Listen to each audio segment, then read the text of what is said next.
Hi there, this is Jen, and thanks for joining me today. Today is the monthly card Hoppin event. It is an event where a group of us get together every month and we have a different theme and then a choice of techniques. This month it is Retiform, or I think that's how you say it, or geometric, which are kind of similar techniques in a way. And I'll go ahead and leave a link to the next person below, as well as the entire hop order. I also will go ahead and leave a link to the group if you would like to join and participate. I'm going to be making two cards today. This first one is a Pinterest inspired card, and the stamps that I'm using are Carabelle Studios Wonderful Life, a Catherine Pooler Leaf Motifs, and then a Stampers Anonymous Pressed Foliage stamp set, one of my favorite stamp sets.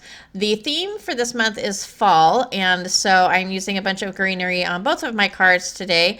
And again, this is almost an exact match to a Pinterest card. It's very clean and simple. I wasn't really sure what I was going to do, and I liked this format the best. And so what I'm doing is I'm taking a black Micron pen in a 0.5 size, and I am basically just dividing the card up into different sections, which are then going to be colored.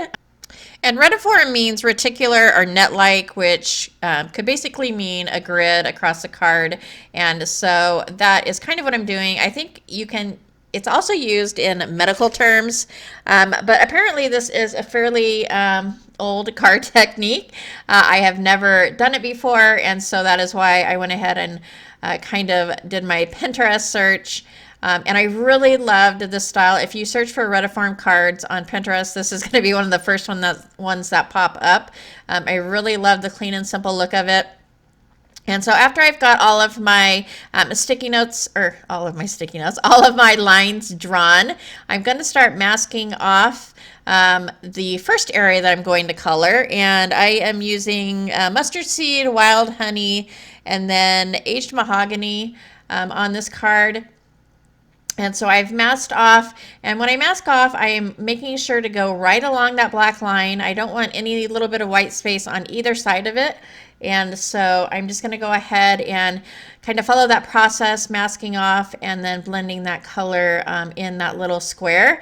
And you might be wondering why I did not stamp when I first colored.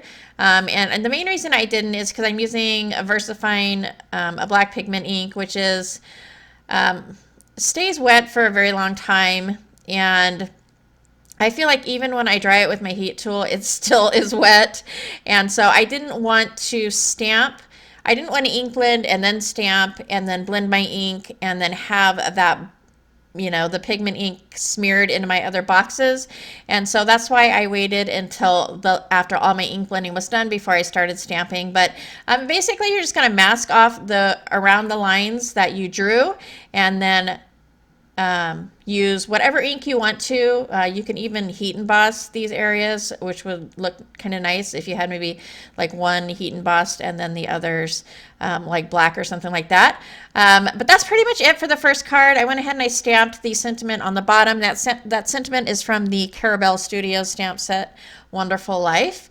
And I really love it. It's really clean and sharp, and so thank you, Pinterest.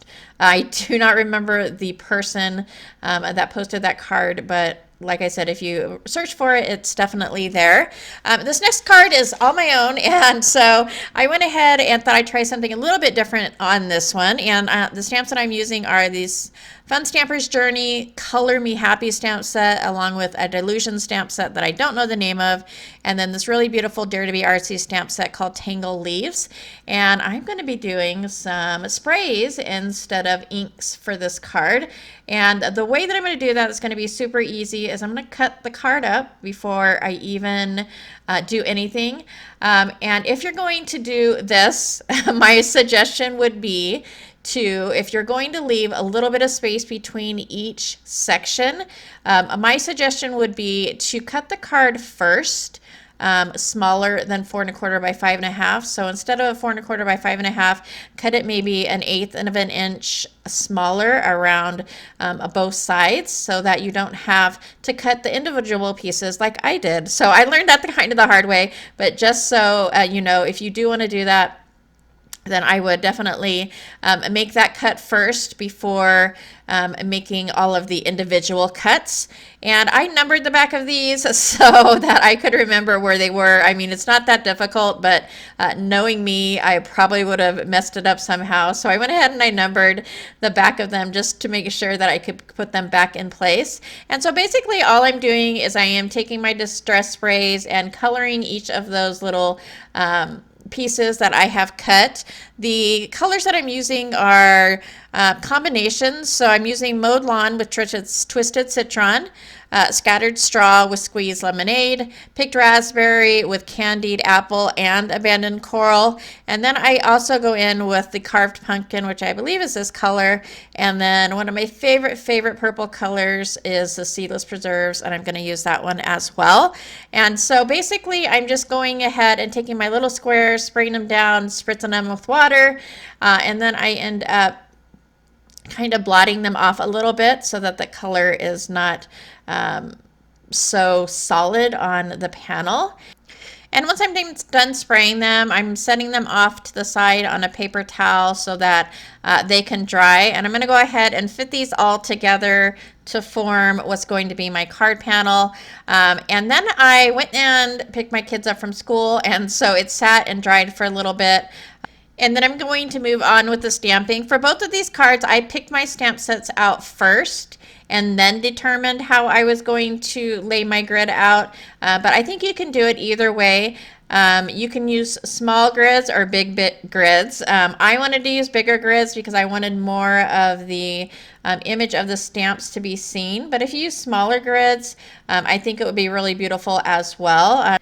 And once my images are all stamped, I went ahead and I cut about 1/8 of an inch off of the sides. I did not show that on the camera because it was kind of a little bit of a tedious process for me, which is why, like I said before, it's easier if you cut the panel down a little bit before you actually go ahead and cut all the individual pieces, because it would be a lot easier and you wouldn't have to do all that extra cutting.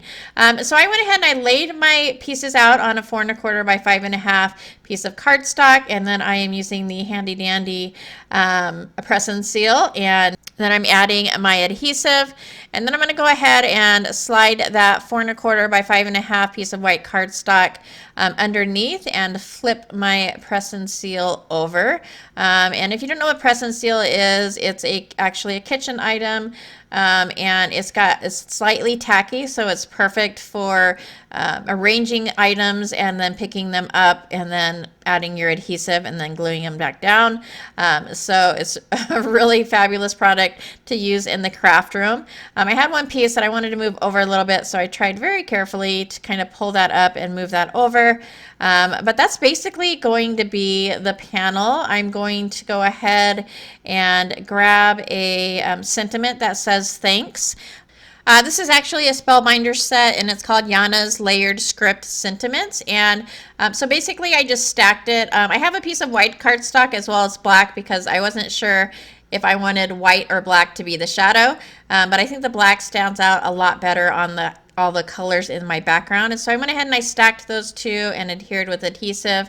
And then for the really kind of thin thanks word, I'm using Artist Tack, which is basically tiny little micro dots of glue, and it's perfect for these little tiny sentiments that glue is sometimes a little bit difficult to get on. And so I went ahead and glued that, and then I'm going to add that on the top of that shadow die.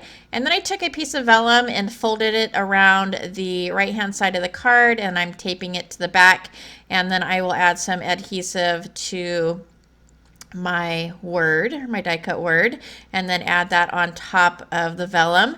And then I'm just going to flip that vellum open and add some adhesive to the back of the word letters. And that's going to finish off my cards for today. This was a super fun technique, so if you haven't tried it, I really encourage you to.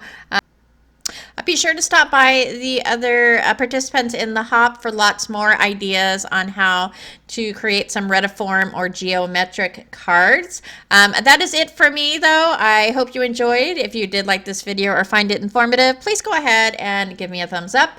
As always, thanks so much for hanging out with me today, and I hope to see you next time.